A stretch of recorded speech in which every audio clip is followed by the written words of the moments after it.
Hello and welcome to Kryptonaut Podcast. I am Mark Storrs, and with me as always is Rob Morphy. Oh, and there is no Chris Carnicelli with us this evening. Definite noticeable absence. When I jump in too quick, I fear that the listeners cringe a little, and I don't blame them. But we've lost Chris this week, which was supposed to be our final week of, at least for a while, of listener stories, which has been a great run throughout the spring and summer.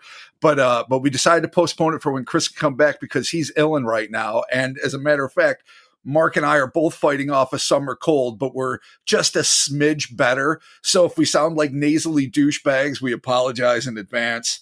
But we're going to do our best to whip something together for you guys, just so we're not going to leave all you mothers hanging. Yeah, I like how you said that we lost Chris this week. It's like, hold on, give some context. He's still amongst the living. Oh, yeah. No, we He's just lost here. him for the pod this week. Yes, no, Yeah, thank he God. He is among the living, if you will. Yeah, he's got a nasty cold. Rob has something coming down. I've got like some weird thing. Whatever, man. It's summer colds in the middle of a pandemic. Nobody freak out. All right, Rob, don't freak out. I am Everything the last is okay. person to freak out. Always. I am the first person to freak out. That's true. I've already prepared COVID tests for us. I'm going to rent us a room in like a Hilton somewhere that we can all just go fucking with that sweet, sweet Patreon money, spend like 2 weeks in a fucking dive hotel somewhere with like a pool and hopefully like some like local drug dealers and other like criminals and shit to hang out with. It'll be a whole new podcast. It'll be the three of us and criminals. It's the sabbatical we've been needing desperately. I love it. Yeah, totally. So yeah, as Rob mentioned, coming up, we are going to be recording back together again. We have our space. We were there last week getting everything ready, so we're good. We're good to go. We got a brand new recording area. I know it was so nice stoked. Actually hanging out with you guys face to face. And while I know we're all three of us are sick now, I don't think because of that. I think that was irrespective of our less than cagey decision to hang out for an evening.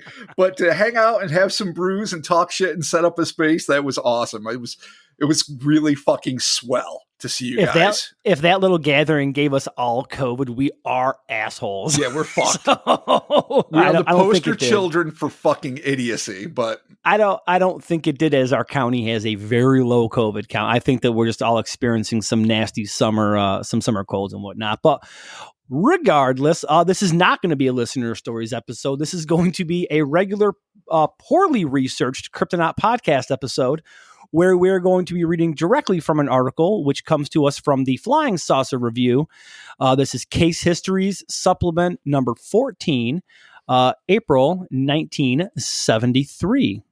But before we get to that article, we have some Patreon shout-outs to do. I got a little bit ahead of myself there, but Robert, let's do some Patreon shout-outs. Yeah, absolutely. And boy, thank you guys, as always, everyone that's already signed on. Thank you, all you folks who just recently signed on. It really means the world to us, and we hope you enjoy the bonus audio because we have a ball doing it. So without further ado, we've got Jaden Mazanka. Again, nice. I will say for the record, thank you, Jaden. If we get it wrong, you get it twice.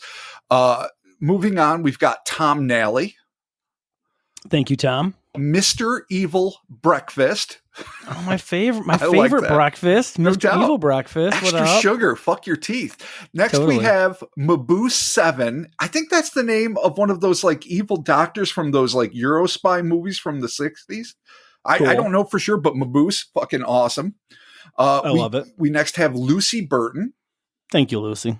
Robbie Carrico. Thank you, Robbie. Barbara Fisher. Barbara, thank you so much. Alexandria Close. Oh, Alexandria, that is awesome, Abby. Thank you for your contribution. Lucas Henninger. Hell yeah, Lucas. Thank you. Oh, Joanne. Oh, you're testing me here. I'm going to do my best. Joanne Shrikongost?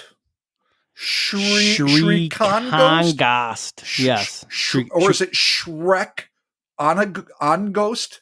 Shrikongost. Joanna, send me an email how to say your last name properly. Yeah, you're definitely we'll getting a second shout out. You just got fucking mutilated, and I apologize for that. But thank you so very much for your contribution, What Joanna. Nationality is this assemblage of crazy European madness? I don't know. It's dope. But thank you. We're going to find it. It's dope as shit. Next, we move on to Wander Hijinks. I hope that is someone's name. Oh, I know. I hope your parents were hippies and this is for real. Excuse me, Mr. Hijinks. You have a call on line 1. Mr. Hijinks, line 1. I won't stand for any more of you, mister. You know what I'm talking about. Or let's say Mrs. Hijinks. Hey, Mrs. Hijinks, there's a call on line 1. Like, hi, this is Wander. There you go. See? Wow, I got a whole sitcom in my head. You did a great impression of both possible genders or any. I love it. Gender that's chosen. Robert Sullivan is where we're going next.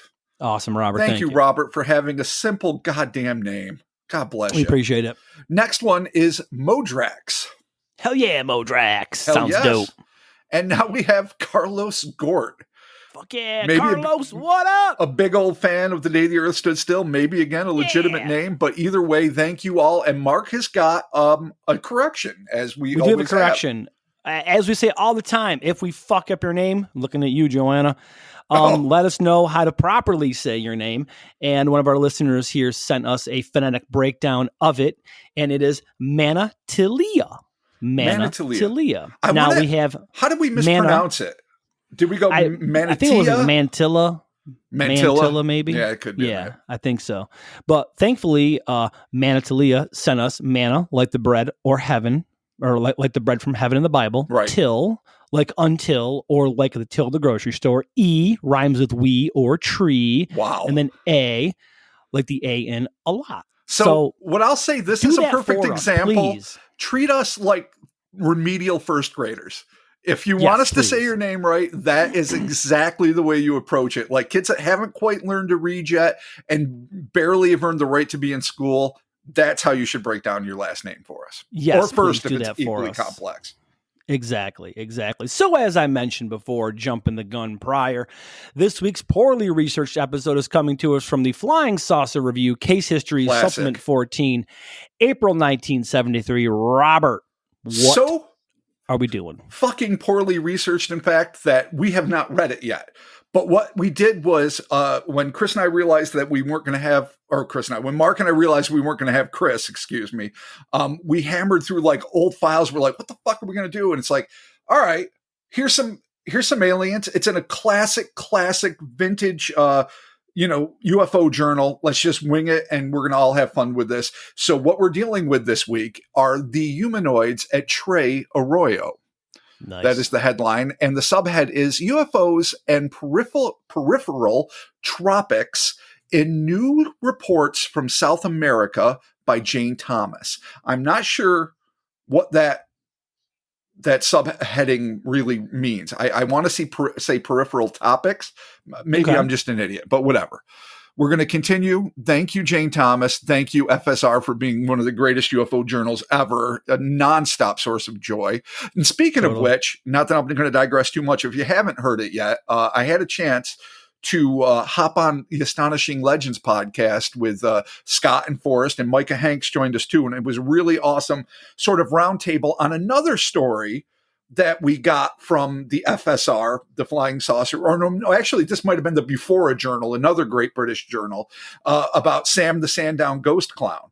So if you haven't had a chance to hear that yet, tune into it. And I want to also give a shout out to Tom G at the Bridge to Magonia Pass site, who turned us on to that because like an idiot, I forgot his name and I can only say Tom, and he was awesome. And I wish I knew more when I was actually on Astonishing Legends. So if you hadn't had a chance and you liked what we did with it, back whenever we did Sam, I'm sure you're going to enjoy this too. So yeah, totally. And again, check that episode out. Rob is on it. It is the Astonishing Legends podcast. I know a lot of our listeners listen to that. So check it out. It's awesome. I have a half hour left of the episode myself I listened to today when I was puttering around the yard doing all my shit. And yeah, it's a great episode. It was super. It's kind of cool to hear it like revisited by, having you revisit it and also other people check it out. So no, it's definitely fun hearing these alternate perspectives. Really was great. Yeah, and obviously, shout outs to the dudes over there. Oh, they're awesome. Astonishing Legends. Yeah, they're super dope. And Micah Hanks, obviously, too. So thank you all so very much. And spoiler, again, they might be coming over to our side of the tracks, the dark, shady side, where things get a little drunk and profane and maybe let their hair down a little. We'll just leave it at that for now. But are they going to like white trash it up with us? Because we are the white trash cryptozoology, like ufology podcast. Totally. So. Absolutely. Yes, they are at some point in the not too distant future. Welcome to the trailer park, boys. Enjoy a bush light. We'll see you in the back. Oh God, yeah. All right, let's get on with the story. Now we're on to the humanoids at Tres Arroyo. I hope I'm saying that right. And it begins with, South America continues to produce large numbers of press reports of UFO sightings and of weird and inexplicable happenings. I give below full translations of translated digests of reports which appeared in the papers in the last quarter of 1972 and the first week of 1973. Number 1, the experiences of 3 mountaineers. From page 1 of El Popular of October 17, 1972, published in Olivaria. God, you gotta love the detail with which they put the information, they index and bibliotech this motherfucker out. I like El Popular. Does that mean the popular? I can only assume. I mean, so many Spanish words are the same, but every now and again you get thrown a loop and it's like, oh, it clearly means this. It's like, no, gringo, you dumbass. It doesn't mean that at all. So I'm not going to even take a chance. For our Spanish-speaking folks out there, I do not know Spanish. I failed it hard. Didn't even try. Just dropped out of the class. I was like, I suck at everything. Goodbye. I'm going to go get high behind the janitor's closet. The ugly American. Perfect. There it is. This paper carries a report of a UFO sighting made by the parish priest of Villa Luro, 150 kilometers from Bahia Blanca, who, together with his 77-year-old father, saw an unidentified moving shape, perfectly round, traveling at great speed like a cloud standing out sharply against the clear night sky. That's a quote. This took place, said the informant, in the early hours of Saturday, October 14th, 4:15 a.m. to be precise. Scarcely an hour later on that same morning, 3 mountain climbers from Olivaria were said to have had a similar experience and seen something in the sky over the Sierra de la Ventana, a small range of mountains lying a little way to the northeast of Bahia Blanca. The Olivaria Andean Club, I guess that's the Mountaineers group, had decided to make an expedition that weekend to climb in the Sierra de la Ventana. While the main group tackled the principal peak, the Tres Picos, which is 1,243 meters, 3 other members were unable to join them. These 3, Susana Terraza, Vicente Corradini, age 19, and Daniel Luyuza, I think it is, age 22, got lost and spent an unpleasant night in a small cave with inadequate clothing and no food. That's no way to fucking spend a night. That's horrible. I mean, like, real quick side note, is mountaineering still a thing? Like, do we have friends that are like, yeah, I'm a mountaineer? Are you like, is that? I don't know. First off, I don't know. In answer to your second question first, I don't think we have personal friends who are mountaineers. We got some buddies that are rock climbers, but not mountaineers. Fucking in answer to your first question, yes, people still climb mountains all the fucking time. How can you even ask that? Of course, I know people climb mountains. No, dude, people clearly climb mountains, but I mean, is it like a mountaineer club? You're like, yeah, I'm a mountaineer. Like, is that still a thing? Dude, or you're just like, I'm going to fucking like 57,000 people try to challenge Everest every year. Like, it's bigger than it probably has ever been in the past. Think about that. So mountaineers are a thing. Yeah, no, it's God damn it, dude. Whatever, dude. I don't know. It just sounds like it sounds like an old timey thing. Like, I'm a mountaineer. I'm also a part of the Moose Lodge, and here we go to go climb mountains and shit. Like, I don't know. It sounds old timey. I'm sure. Well, I mean, people have been climbing mountains for a long fucking time, so I guess in that sense, it's right. But look, we got like friends and shit that are like fit and into like doing like, you know, athletic things like tough mudders and like Iron Mans. I don't know, like Iron Mans and shit. Are they considered? I totally want to start that, by the way. Tough mudder. It's a thing. I'm pretty sure. I'm almost positive. No, I think you're thinking about mud runs, but just tough mudders make me happy. Tough mudders. So I don't know, man. All right, whatever. Yeah, no. Healthy people do a lot of things that we don't do, Mark. Like climb They're mountains. Fucking healthy. Yeah, they climb mountains. They go kayaking. They do all sorts of shit that we wouldn't dream of doing because it doesn't involve alcohol in our asses. So, all right, well, you know what? I'm making a change, dude. I'm going to start drinking Jenny Light. Okay, I'm going to crush Genesee Lights. I'm going to get fit. I'm going to become a mountaineer and start my own fucking crypto mountaineer club. Who's with me? Yeah, probably no one. No, definitely not me, man. I mean, I'll climb small drumlins maybe, and not even that quickly, and I'll need a lot of breaks. So there it is. Yeah. Are you ready? Fair enough. Yeah, I had to get a beer. Sorry. I could hear you leave. I could hear you leave me alone in the vast void of the fucking podcast realm. All right. It was 4 a.m. Now, just to recover it again, Susanna, Vincenti, and Daniel are inadequately clothed and hungry in a shitbag cave, spending an unpleasant night. Sucks. It was 4 a.m. on the Saturday, October 14th, that's just how it's written, when Corradini, who fell asphyxiated in the little cave and could not sleep, went outside to take some exercise, and he tried to light a fire with dried grass. It was then, he says, that he saw a very long, very black cloud with pointed ends. It was hanging motionless in the sky. It seemed to him to be about 1,500 meters above the cave. Puzzled about the cloud, Corradini woke his friends.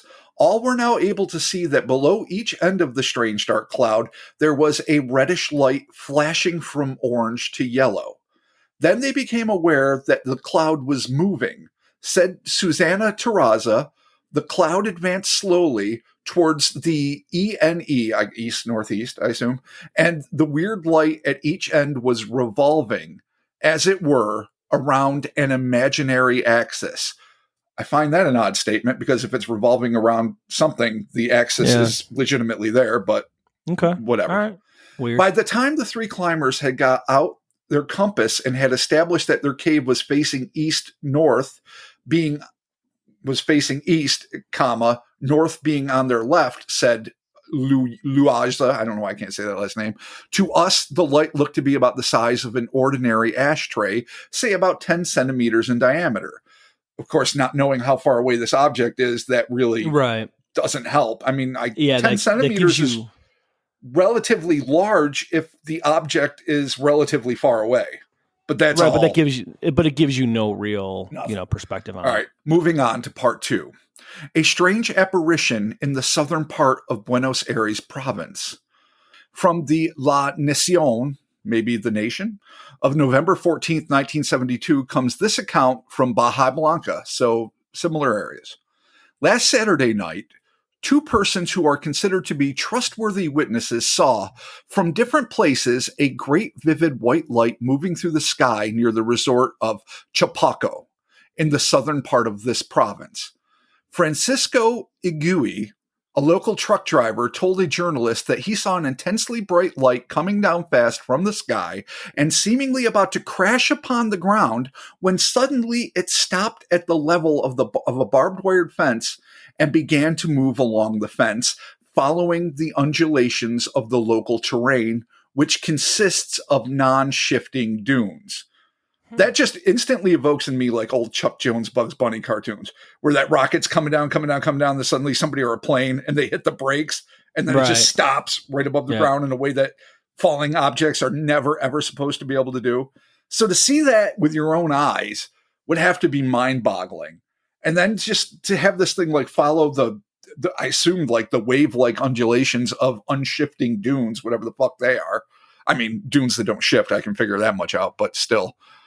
I thought all sand dunes were prone to movement, but I'm an idiot. And I failed earth science like twice. How does sand work? I don't know. I guess I don't either. Then the light went out, and from where it had been, there came a powerful beam of light which lit up the whole countryside as though it had been day. The witness said the trees in a nearby nursery school stood out sharply under it, even though it was approximately 5,000 meters from them. Carlos Beltran, I do not assume that was the pro ball player, a farmer, was the other witness. He saw the same light as he was traveling in the opposite direction to Francisco Iugi and along the same road. So that's interesting. Opposite directions along the same road. Yeah, same thing, though. Witness, so that's nice corroboration. Huh. The light was stationary and settled, as it seemed to him, on a pass through which only one car can go at a time. When he emerged out of the dip, he noticed that the light was now over the bank of a local brook known as the Choque, at a spot where the terrain was inaccessible for any vehicle. The mother of one of these witnesses also said that she had seen in a field near her house, which is between Chapulco and El Garrobo, what she took to be a bus with many windows on the field being examined next on the. Oh, all right.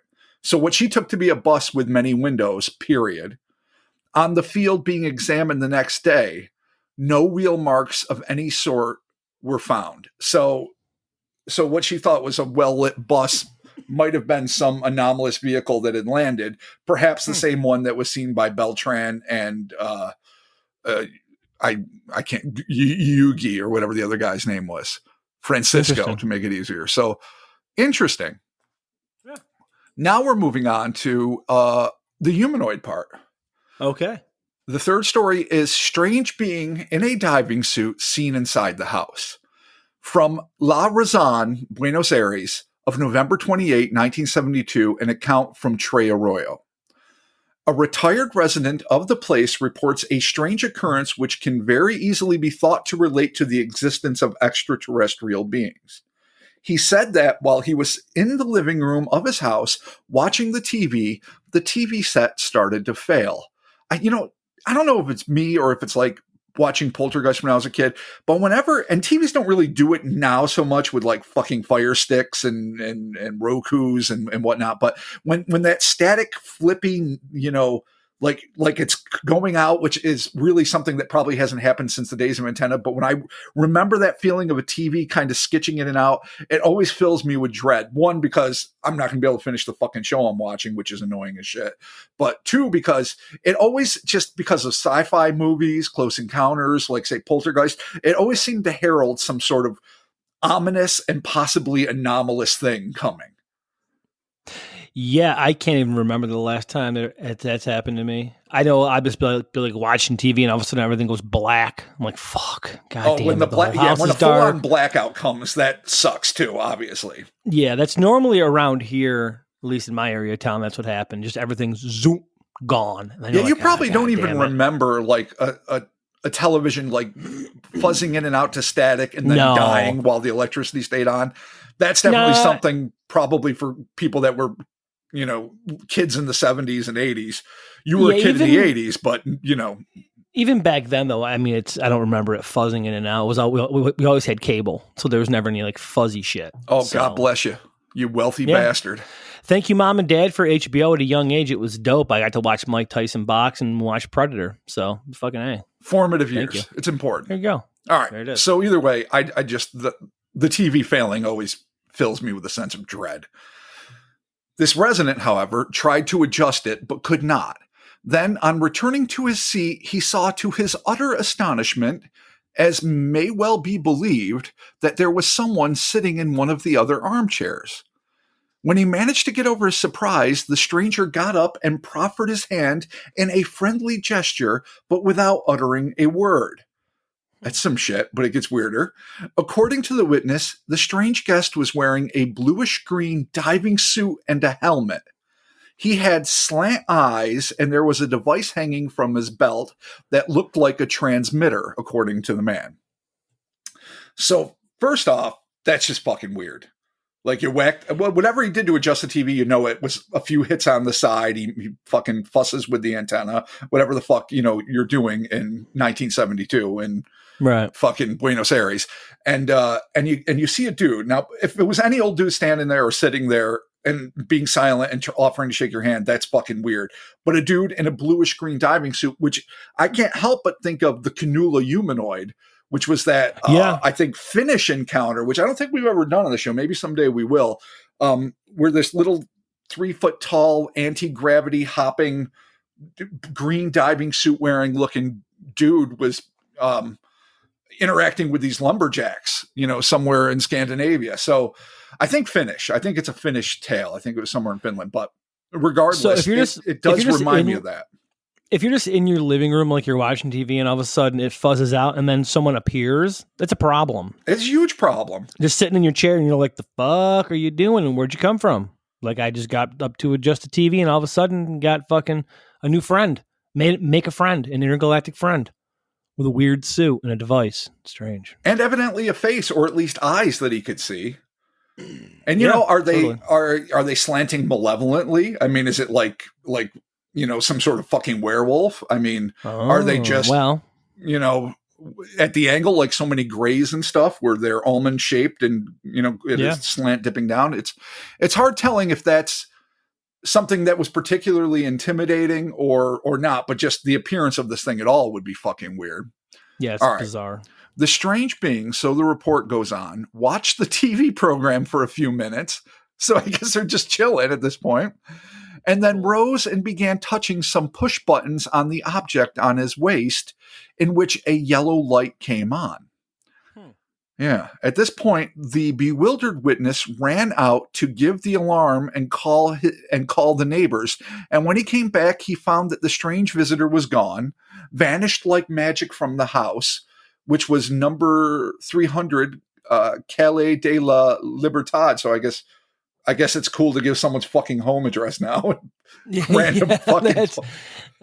That was a different time. Yeah, what the fuck, 1973? I mean, I know it was released in Britain and maybe mailed over to the Americas, but you don't just give a motherfucker. I mean, if it was in the original article, then that was that. But I mean, we just doxed that person, so there you go. There it is. Sorry, didn't mean to.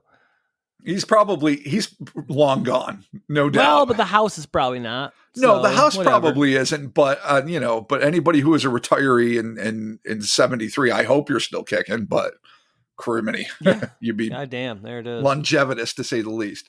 So big shock that the thing was gone. The bigger shock to me though, after dude tried to like shake hands, I don't know, was retiree staring at alien staring at TV.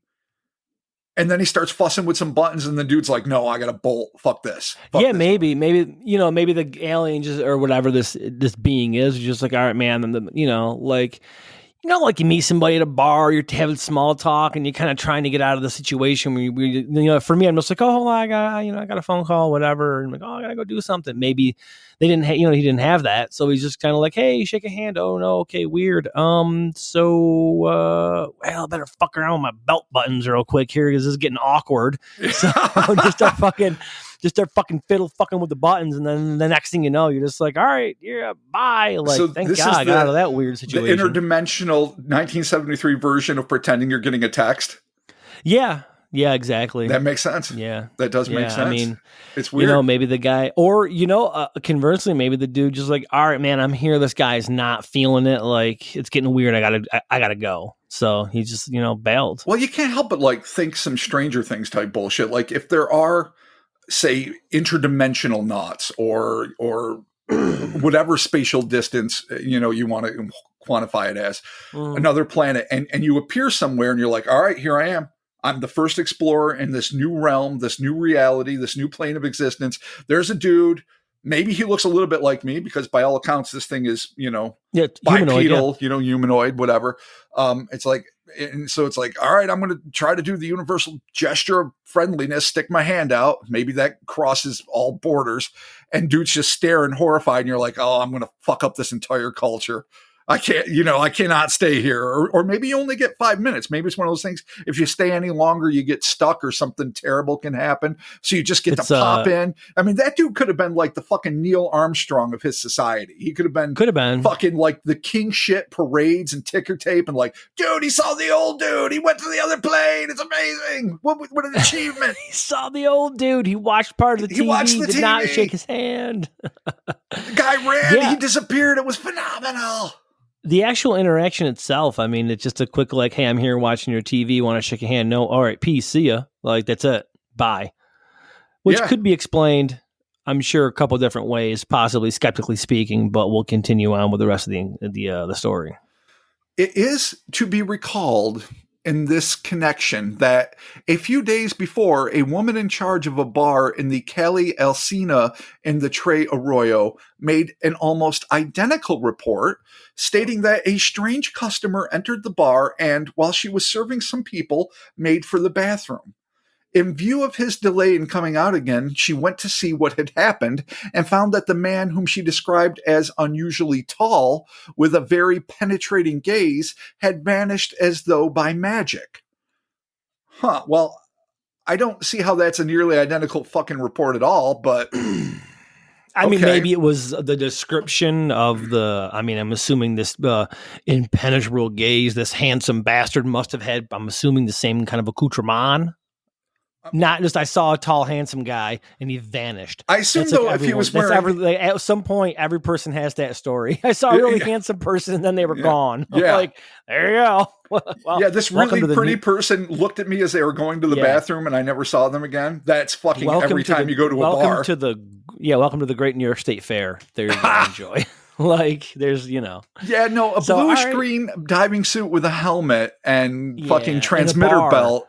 In a bar, dude. It's gonna stick out, man. And disappeared as though by magic. Were you doing nothing but staring at the bathroom door? I mean, if it was established, two things: that there were no windows or doors or any way out through the bathroom, and that for some reason she had her eyes locked on said bathroom door nonstop as she was tending bar or whatever the fuck she was doing. Then maybe I'd be like, all right, odd. But otherwise, he could have left. He could have snuck out. Maybe he was avoiding somebody. Who the fuck knows?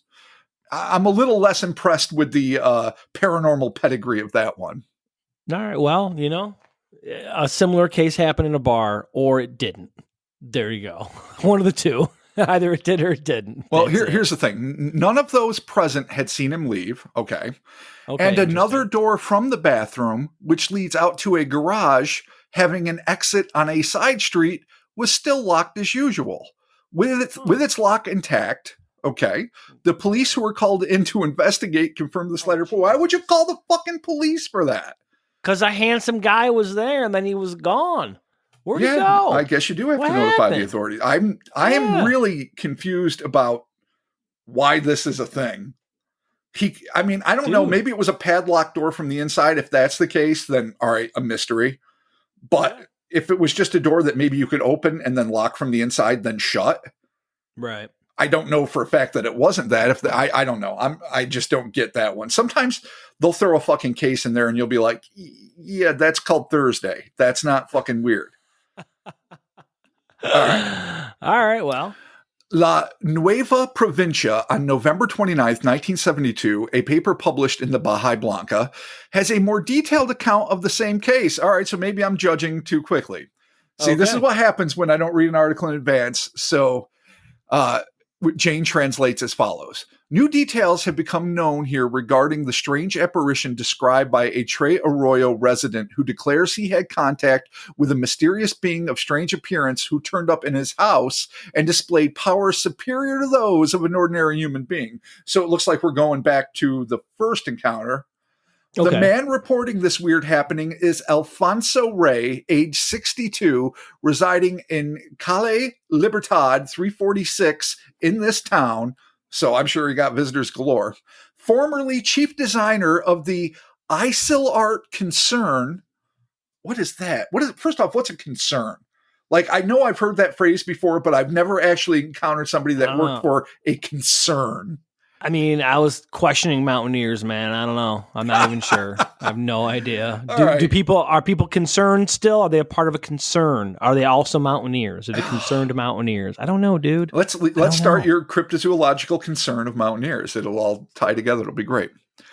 Who retired, going back to Alfonso Rey, who retired 2 years ago from the metallurgical firm of EMA, had also been a civilian air pilot, states that at about 12:30 p.m., he was in his dining room in the front part of his house watching the television and leafing through a book on anatomy. Wow, this dude is fucking rich and complex. He's a pilot. He worked for a concern and a metallurgical firm. He's concerned about the human anatomy, and that's what he's doing leisurely in his retirement days. Dude, he's bored. Like, I'm just watching old Gundam cartoons and shit, and this guy's here reading anatomy. Like, fucking A, man. It's too bad Gundam didn't exist in 73.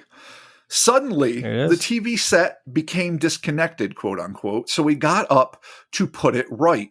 At the same instant, he felt a strange impression. He turned around, and there, at the far end of the room, seated in an armchair, he saw the figure of a strange individual.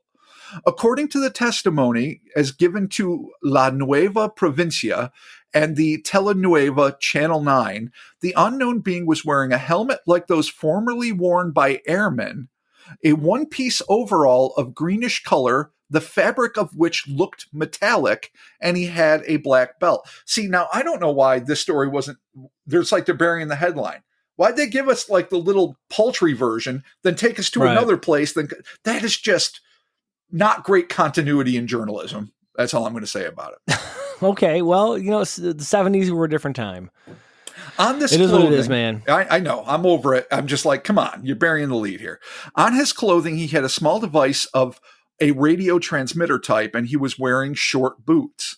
Ray says that when the strange being perceived that he had been discovered, he stood up. His height was around 2 meters or maybe even more. All right, that's solid. Definitely bigger than the cannula humanoid. So that's interesting. Continuing with the story, Ray said that in the state he was in, all he could think of doing was to ask the being, "What do you want?"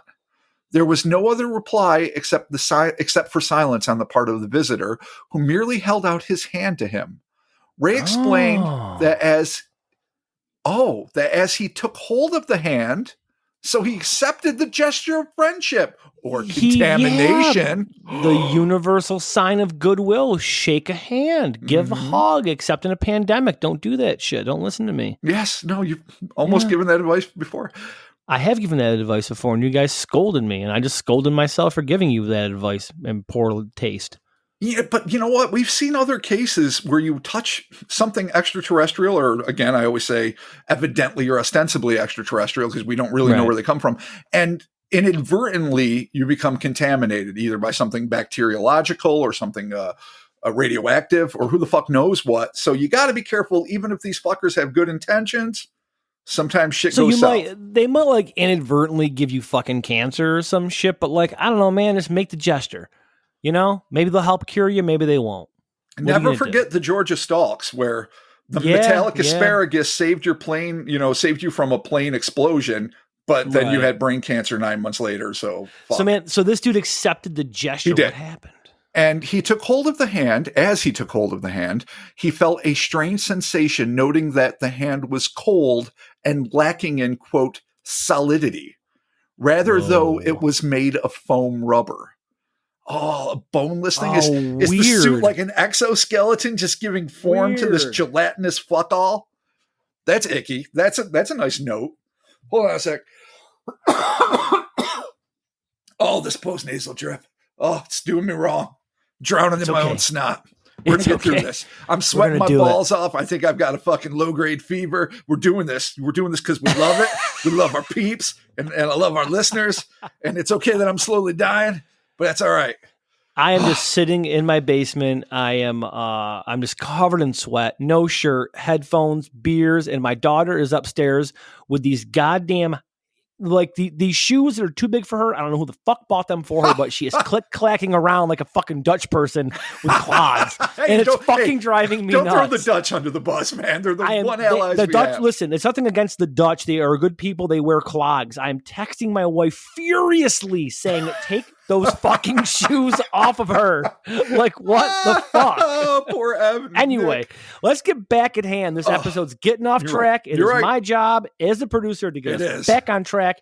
You're not dying. I'm not dying. We're both sweating balls. Let's do it. Oh, dead sober and sweating balls. I feel good. I'm in it. I'm back in the game, coach. Thank you. Foam rubber fist is where we left off. Weird, and that's just icky. Strange. Because we all hate a limp handshake.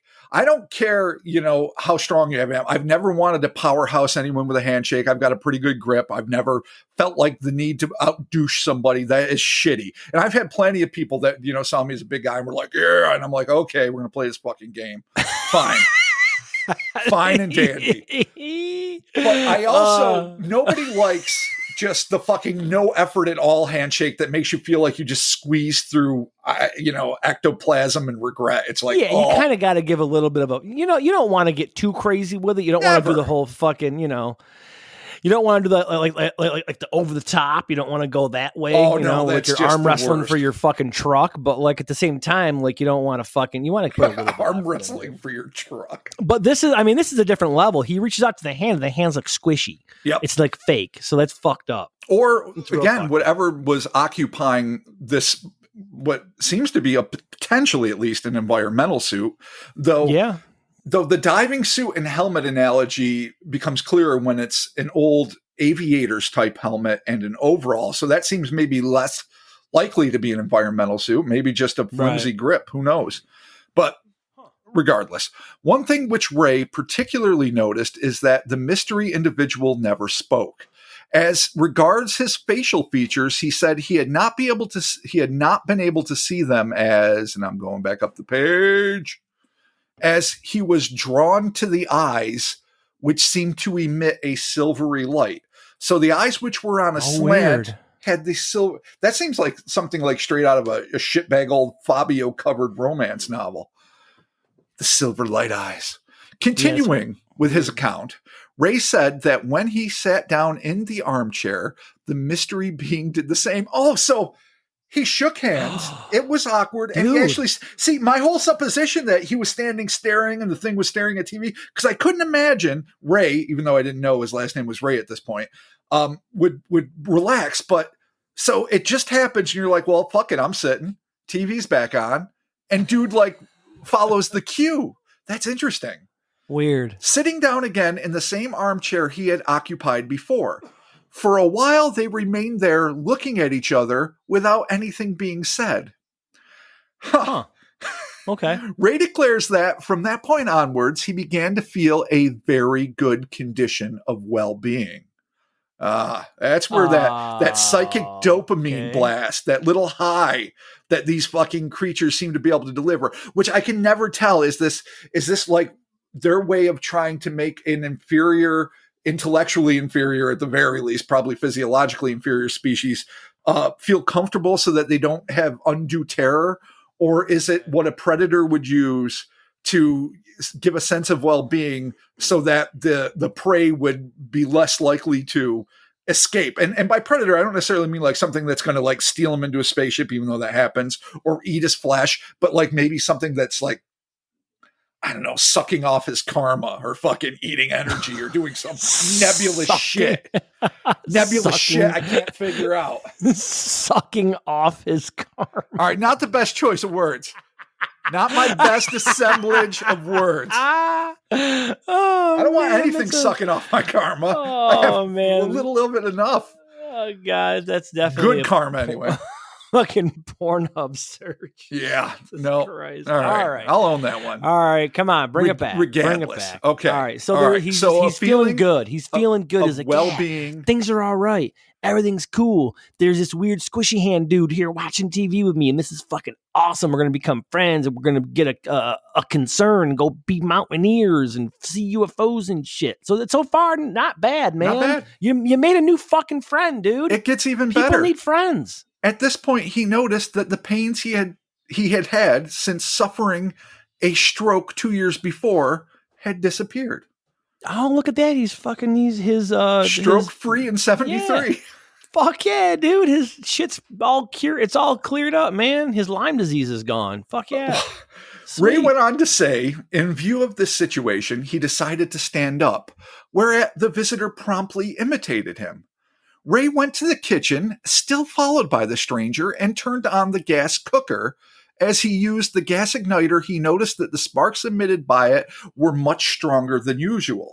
He also noticed at the same moment that the motor of the refrigerator was not running normally. None of this made him feel nervous or frightened, but he still felt, quote unquote, peculiar, as though distressed. So now maybe the good feeling slipping into that peculiar distressed feeling. But what made him want to go in and turn on his fucking stove? And why is the fridge acting up? It's weird.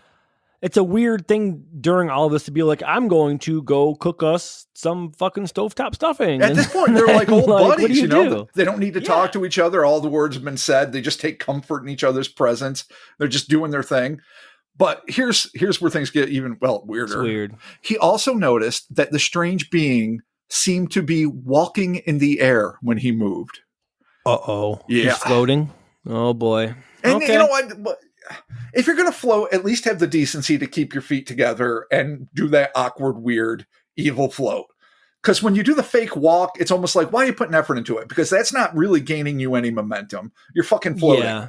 You're not swimming, or maybe you are swimming through the air. How the fuck do I know how it works? But I just feel like you're just showing off. You're kind of being a dick. He's pulling a Jesus. He's just out there floating. as Unable Jesus to wanted think. to do. Well, it's true, but at least Jesus did it on water. He wasn't just constantly fucking floating around. You don't know that, man. What if fucking back in the day, he's just like, fuck you, and he starts floating away. Well, and you're like, fuck I you. went to fucking Catholic school, and I think they would have told us about all the times Jesus was just fucking floating for the shits of it. All right. I don't think they would have kept that on the down low. Son of God, who are you to judge? I'm not judging. I'm just assessing the historical record, buddy. All right. He was floating. Unable to think of anything else to do, Ray offered him a glass of water. This was declined by the visitor, who continued to eye him attentively. Weird. Then they went back into the dining room. There, to the bafflement of Ray, the stranger pressed the buttons on the apparatus of his belt, and an amber-colored light came on it. At this stage in the proceedings, Ray said he tried to get away. He returned to the kitchen, but again he was followed by the strange being, who took up position on the threshold of the door leading out to the yard, and looking up at the sky, pressed further buttons. Oh shit! Calling down reinforcements. He's getting ready to make a move, dude. This is that time. This is that point where you're like, it's fight or flight, dude. Yeah. This guy's making power moves. Like, you got to do something. So true. You got to spear him. You got to either spear him or give him the big boot. One of the two. Then take your pick. The being went out into the yard, and while Ray was still watching him, vanished into thin air without leaving any trace. So, unlike the first report, he didn't run out to get the neighbors and then the thing was gone. Apparently, he watched it vanish. Other people also declared that they had seen a being with similar characteristics in a bar on the corner of the Calle Alcina and Calle Pringles, also in Tres Arroyo, at about 4:20 p.m. So we're back to the bar. The description given by these witnesses agreed with the description given by Ray. Okay, so now I'm just wondering if those initial reports were just not accurate. Like a lot of newspaper reports, especially about what they consider frivolous filler shit, like alien stuff. Like most journalists just don't take it that seriously. And I guess I understand that, but others do their due diligence and at least write down the facts as they're reported. So it makes me wonder if the dude with the penetrating eyes was also wearing a fucking metallic green overall with an aviator helmet. Maybe. I'm assuming if it was tied back to that bar, yeah. But you would think that the lady that was like, he was handsome and he went to the bathroom and disappeared would be like, he was wearing green overalls and the sweet fucking helmet was floating. You would think that. Yeah, all of those. Absolutely. Right. But in all fairness, she never once said he was handsome, just that he had a penetrating gaze. You read the handsome into it. You've been desperate to make this guy good looking. We don't even know it's technically a guy. Just a penetrating gaze. The Jason Momoa of aliens, okay? Oh, he does have a penetrating gaze.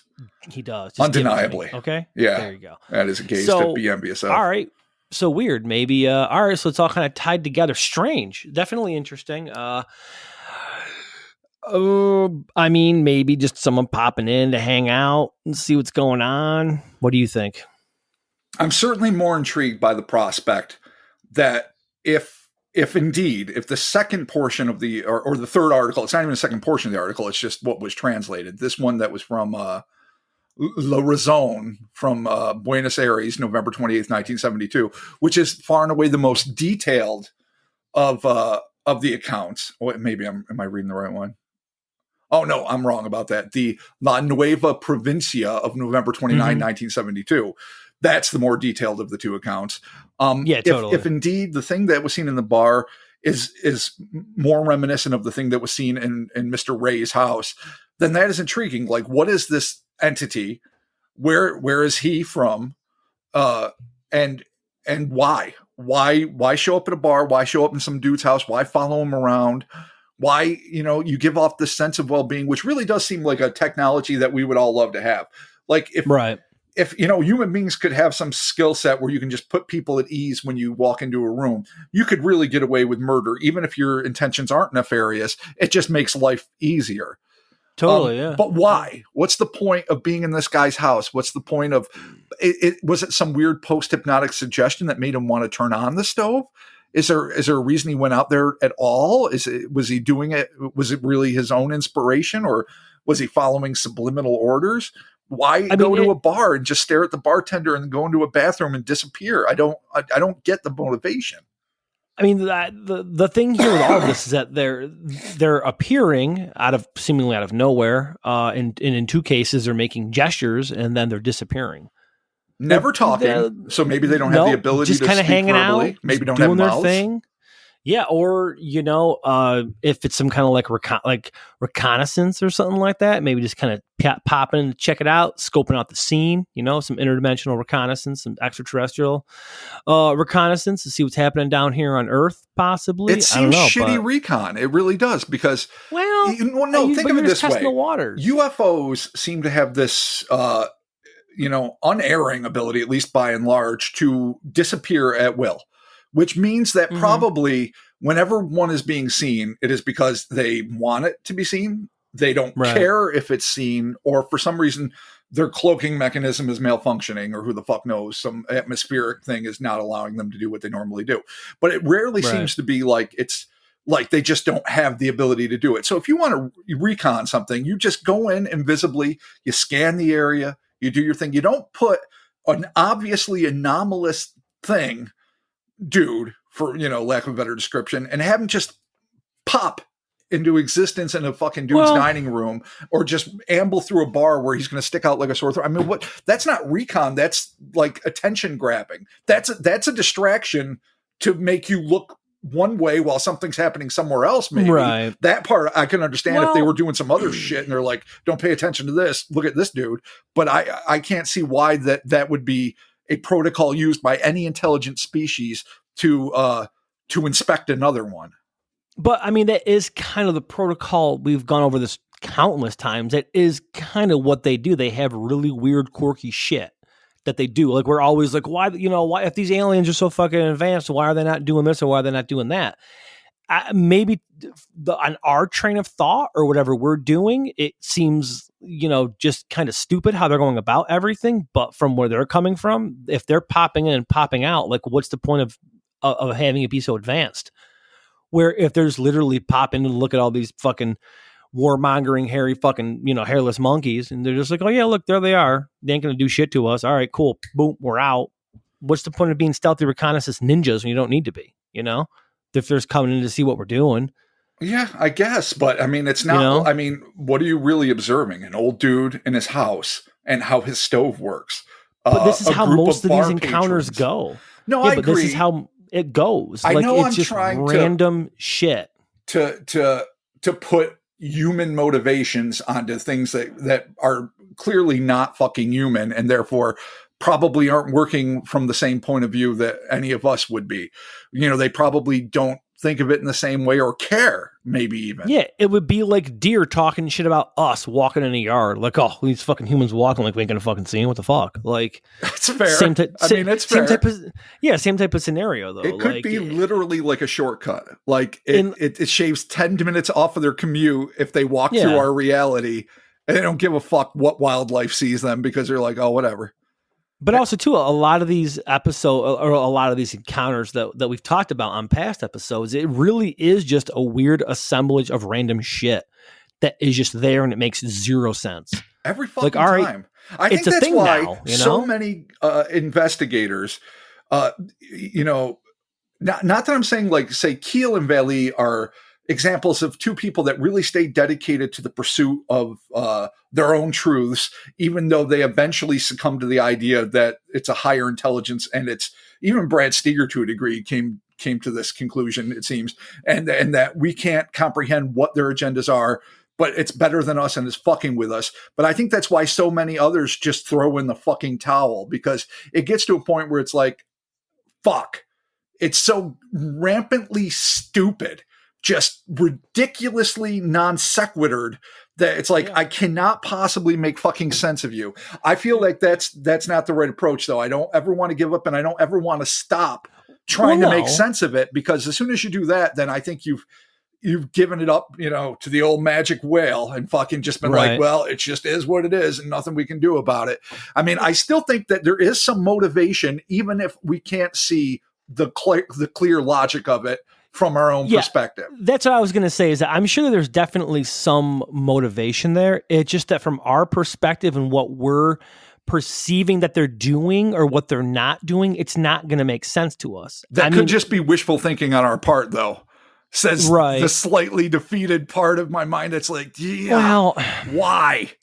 But yeah. And depending, I mean, if you think about reality as a whole, just, I don't want to get too deep into this, but just whatever our perception of reality is, if they are beings from outside of our reality, whether it's a dimensional thing or an extraterrestrial thing or whatever, and they're just kind of coming in, it's, we're not going to have any context for anything they do. None. It's just going to look like a weird assemblage of shit. We're like, why is the guy hanging out at the bar, fucking drinking a delicious White Claw? And then all of a sudden he fucking disappears. And then I'm sitting here watching my Gundam cartoons, and there's just a dude in a diver suit with a weird squishy hand floating around. Oh, I'm going to go turn my stove on. Like, I get it. It sounds like an acid trip. But if we're perceiving it from our reality and not obviously from theirs, then it's going to look like a weird fucking acid trip to us. So it's either 11-dimensional chess, excuse me. Yeah. Fucking absolute malarkey. And that it's just, they're like, they might as well be mad or children or malarkey or less evolved than us even. And so it would be like us trying to ascertain why a bunny hopped in from another dimension, looked around, grabbed a carrot and left.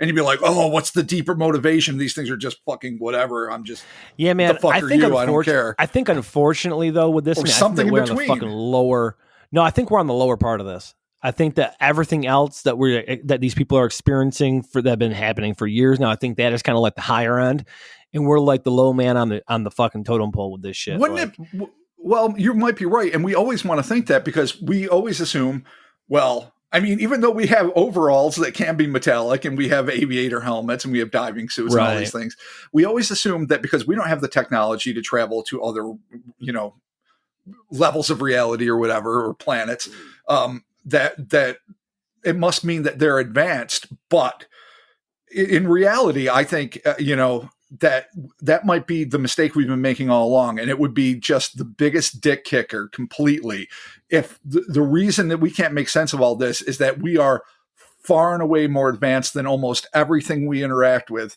that's either paranormal or ufological. I don't mean like Greys with their super tech or whatever. Certainly some things are more advanced, and that they just happen to have access to like maybe inborn abilities to travel, to places using mind powers or whatever, just something they can do naturally. And that's why it makes no fucking sense, because we're overthinking everything. Yeah, maybe that's the case, man. Maybe it's us. Maybe we're the problem. That's what it always comes down to. We're definitely the problem. That could definitely. So real quick though, just to encapsulate this episode here before we close this out. Right. So in reference to the beginning of the episode with those experiences with like the Mountaineers and like in the different UFOs, that was all around the same time. So there was definitely some context for ships being in the area. Yeah, no, I'm glad we actually, had we read it, maybe we would have tried to narrow it down too much. I'm going into this cold actually allowed us to paint, I think, a broader picture, which is UFOs that were seen in the same geographical space. So we do have some the Mountaineers, the farmers, ships. Which is interesting. The truck driver, Francisco, Carlos Beltran, and all that. And then in that same basic area, I think, is where the old man, Mr. Ray, had his experience, and then the bar patrons had theirs. So I can see where if this was all happening in late 72, early 73, and it's definitely was reported, it's all tied together. Yeah, no, it fits in that loose context. And I do want to think that they fucking know what they're doing, even if it's, I almost would rather them know what they're doing and it be shady than it be just dumb, irrelevant shit, but innocuous. I know that sounds stupid because why you don't want us to be threatened as a species, but it's just it's fucking infuriating to think that there's no rhyme or reason behind any of this. But again, to go back to my analogy with us and deer, maybe it's just how they interact with us. You know, you're right. That really could be it. It just could be some weird interaction. Consider the human race and how we interact with each other, and how we interact with other species of animals around us. Imagine what they must think of us, Like, there's no context for it. You're just like, yeah, there's those fucking humans. You're like, yeah, oh, there's those fucking, whatever. I mean, I think it's just more of a perception thing of what we're perceiving they are doing and what they're perceiving that we're doing. I know that sounds like some weird fucking mishmash bullshit, but a lot of these cases that we covered, that's kind of what I go to is like, well, what's their POV, to us? Because obviously, to figure it out would be next to impossible, but what we're witnessing might not be the entire story. No, you're right. It could just be hubris. How they interact. Total hubris on my part to think that it could be because we have some sort of cognitive abilities and we can figure things out and we can go to near Earth orbit and all these fucking things we managed to achieve, that you could at least try to talk to us in a way that, say, we can't with fucking deer, as you bring up, or fucking cockroaches, or fill in the blank. So part of me is like, at least give us the benefit of an attempt. Because sometimes they do try to fucking talk to us, even though it doesn't always make a lot of sense. But on the other hand, you're right. I've never explained myself to a turtle. I love turtles. Yeah, no, I don't hate on turtles. Never. I'd never eat turtle soup. I think they're fucking awesome. If I find them in the road, turtle's I put probably them in just like, this guy seems fucking weird, man. He's just a strange cat. Like, he's got a real firm handshake, and I'm a turtle. I don't know what the fuck to do. Like, what the fuck? It's true. This guy's trying to shake my fucking hand. So, all right, yeah, weird. That's a fucking cool. That's definitely pretty fucking cool story, though. No, it's for something neat little slice of some interactivity unvetted that we stumbled across in a state of slightly feverish last minute emergency. I think it was really fascinating, and it does open up a lot of interesting questions. Dude, like I said, we're just here to, we're just here to bring it for the folks, for the good listeners here at the Cryptonaut Podcast. Thank you all so very much for joining us. Thank you for fucking being tolerant of this. Fucking yes, I know. Jesus, it's funny. This two-man madness. You're so sweet. We were talking today. We're like, God damn, we have pushed the listener episodes to the point of no return. So thank God we're getting together again to do researched episodes. But yeah, again, we are getting back together. So next week is going to be our official. We're back together. We're in our new recording space, which will have some pictures and shit coming soon, which is pretty cool.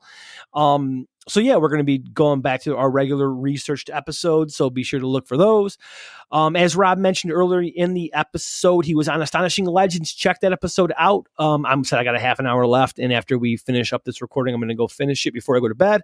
So yeah, astonishinglegends.com. Yeah, those guys are fucking phenomenal. It goes without saying. Totally. It's an excellent podcast. They're so smart, so well researched. It was really a joy to be on with those cats. I mean, it was great, and I can't wait for them to like I say come to our side of the tracks, and we can have some fun with that too. Man. Oh boy. Oh man, they're fans. I don't know what's gonna happen with that.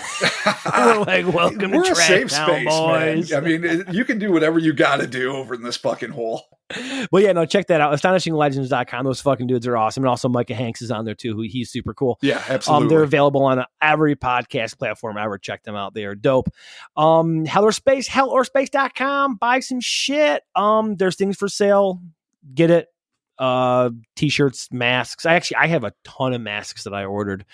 They're pretty decent. Actually, I have my Occult Laborers Union mask I wear everywhere, which I've gotten a lot of people that are like, oh, hey, that's a cool mask. I'm like, yeah, thanks. Join it. The Occult Laborers Union. Be about it. Local 666.